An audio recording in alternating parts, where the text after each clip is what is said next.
Ulit, ulit. Oh. Basta i-adjust mo muna yung oras. Sa tamang oras. Yan, 6:33. Mali may steam roast ka naman. Oh, 1:45. Tapos 1 hour. Oh, 1 hour. Oh. Tapos tanggalin mo na yung hangin kasi nakatakip naman ng foil yan eh. Malay mo yung lamb shank yan. Ngayon, ta-timer mo siya. 6:34. Pag i-startin mo siya ng sabihin na natin ng 7:30. 7:30 pag i-startin mo ng 7:30. 7:30. Matatapos siya ng 8:30 kasi isang oras siyang gagana eh. 'Di ba?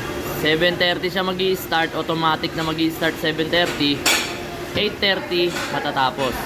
Start mo.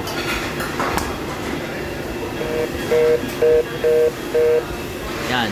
Diyan na yung pagkain. Yan. 7:30. 6:30 ngayon. After isang oras, 7:30 magi-start siya. Matatapos siya ng 8:30. Okay. Okay na. Ano yun? May